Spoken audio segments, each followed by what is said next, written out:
We'll start with the question everybody's asking. How's it feel? I don't know yet. It's still just over a week away. I get up every morning realizing it's coming. It's kind of like Christmas. You don't know what to expect, but you know it's going to be good. How did you decide this was the right time? Adam, I've been doing this for so many years. I love what I do. When I'm at work, I love what I do. I love communicating with the listeners.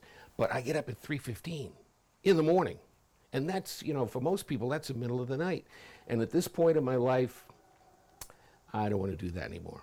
Yep. That's very, very early in the morning. You ever got up at that time? Once in a while. And I bet you I know where you go right away. Yeah. I don't get to go right back to bed. I got to get ready and go in. And I mean, the other good side of that was I was always home by noontime. Right. And if I wanted to golf or whatever I wanted to do, I could do it. But just plain and simply, 3:15 is just too early in the morning. Yeah. You're from the Boston area. You moved here not with the intention to stay. No. And here you are. What was it like to have the bond that you still do, but when did you notice that you had a bond with the community beyond just a name recognition? Yeah, well, of course, when I got here, no one knew me from Adam. But I worked first at 98PXY, and I worked with a guy in Boston named Scott Spezzano. He worked at the station I worked at in Boston. He left Boston to come back to his hometown here, and I had a chance to, I lost my job in Boston through a big sweep of personnel. You know how that goes sometime. And a company that had a station in Boston called me and said, we have nothing in Boston, but we have a station in Rochester, New York. Would you consider moving there? And I'll tell you, I had never moved before. I had never left Boston, went to college in Boston, was there all my life. And I figured, what the heck? Scott Spezzano was doing the morning show. I knew him. I talked with him. He said, it's a great place to raise a family. So when I had Julie and I, my wife and I, had a 1-week-old son, we packed up and moved out here into this house, thinking maybe 3 years, get called back up to the majors. Right. And now it's 32 years later. What do you think? Best move I ever made.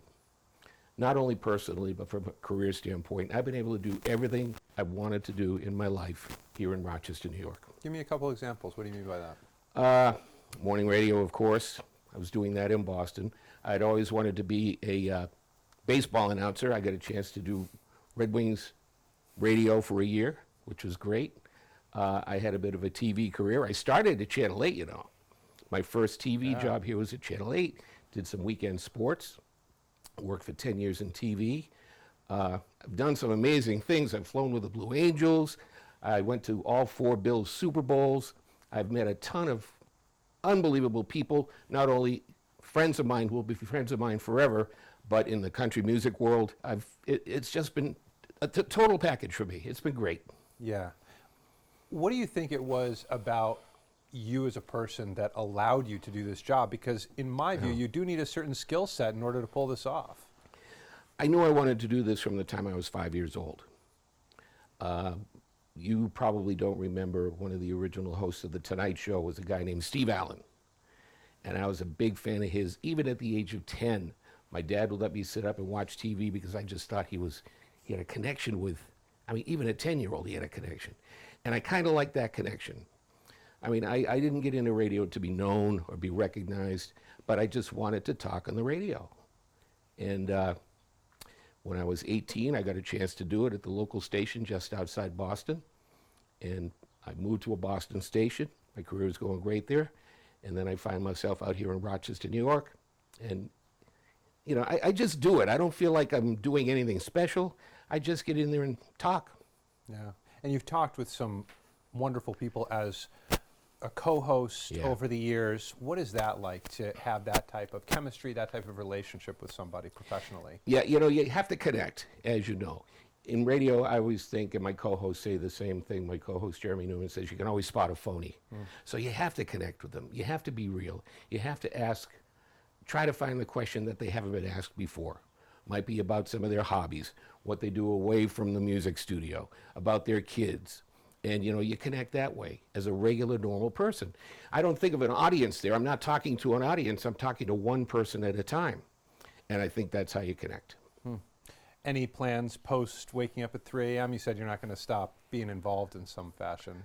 Well, I do a lot of charity work. Salvation Army, I work with them. I work with Special Olympics. I have a lot of connections with a lot of charities in town. I do a lot of golf tournaments. It's a great way to play some free golf. But yeah, I was just named to the board of Visit Rochester, which is big for me. That's big. And I have a couple of possible projects. So, I know I'll be busy, but I'm looking forward to living a lifestyle from 8 in the morning till 10 at night, or I can do things on my time. We talked about some of the opportunities that this career presented outside of the studio. When you think back to your time in the studio, are there any moments, any shows that stand out to you? Well, I do remember September 11th. I was on WBEE, and we always have the TV on in the studio. And I remember, when the story first broke, everyone just said, wow, something happened. A plane hit the World Trade Center. No one knew at the time. And I remember when the second plane hit, just yelling out, uh-oh, this is terrorism. And we were on the air. On air, you said that?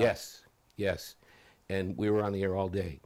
I finally got home about 6 at night that night and just sort of plopped down where you're sitting and just tried to grasp what had happened all day. Because you know as well as I do, when you're in the studio covering or anchoring or even covering a big news story, you're kind of separated from it.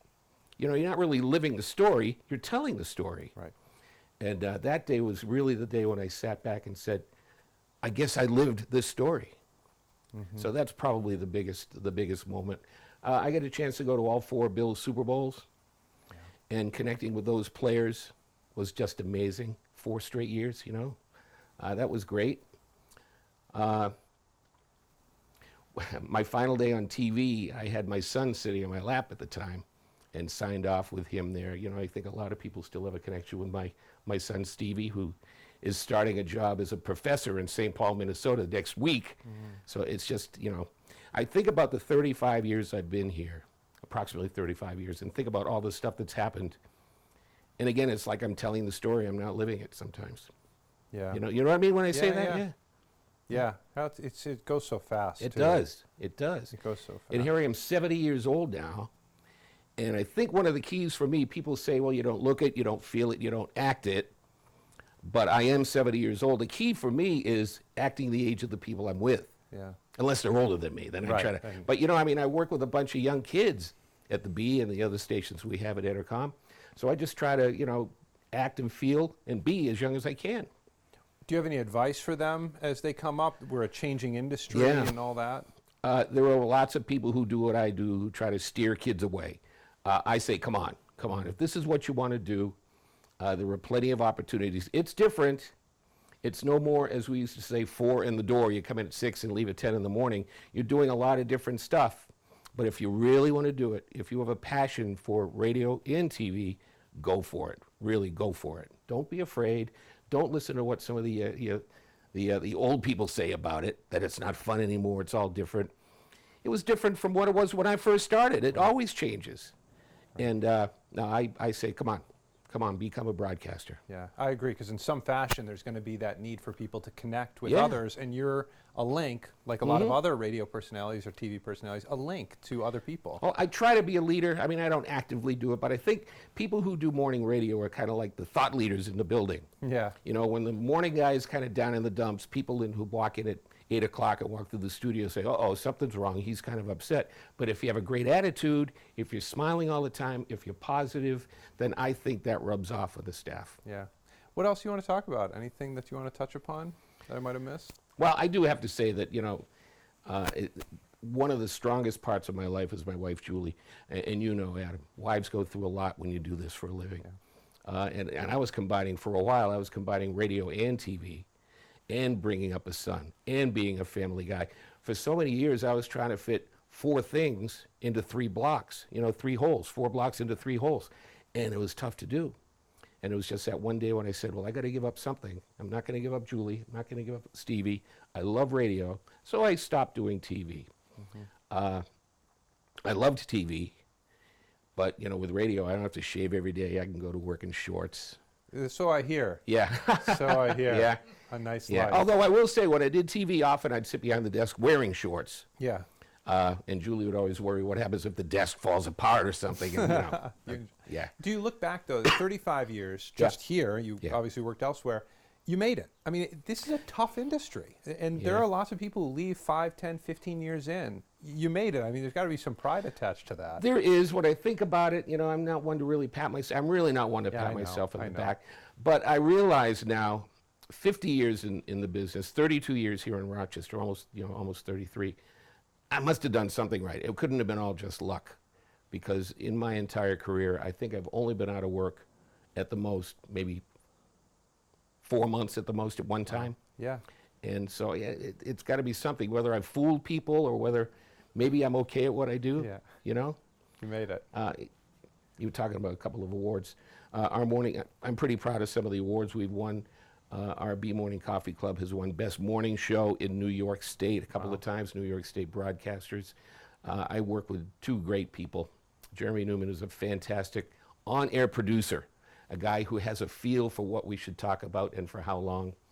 My co-host TJ Sharp is a typical mom. She grew up in Hornell, so she has that mom kind of approach to things.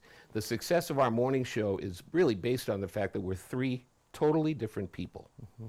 Three people who might not have been friends in real life, but are drawn together in that room, in that studio for 4.5 hours a day, and we are like a family. And it's interesting to see different viewpoints here, different viewpoints, and I wouldn't say we're a dysfunctional family, but we have our moments. Yeah, sometimes dysfunction works on radio. Yeah, yeah. Did you ever run out of things to say? No, the funny thing is most people think we just get in there and wing it. Yeah. It's a planned out show. We talk every night. The three of us talk every night, my co-host and me, and we talk about things we want to talk about. We compile a list. We look at the list every morning. Jeremy Newman kind of steers the ship. The best days are the days when we find we talked about nothing on the list. Everything is just sort of organic. It just happens. Right. Those are days when 10 o'clock comes, you go, wow, that was pretty good. Yeah. But I don't, I really, for the most part, don't walk out of that room and say, well, that was good, that was bad. It's just another 4.5 hours that I've lived my life on the radio. Did you ever get any calls from anyone saying, "You made me late for work"? Yeah. We get calls sometimes. My eye makeup is running. And those are guys. That's the weird part about it. But yeah, we, and that's the best part when you connect with emotionally with the listener. It's kind of funny to think sometimes, and I bet you feel the same way in the TV studio, that there are people actually watching or listening. I'm constantly surprised. Because sometimes you think the only person watching or listening is Maureen. Right. And she's not even sometimes. So. And to think that there's 100,000 people on the radio side listening to what you're talking about sometimes is a little daunting, even now, after all these years.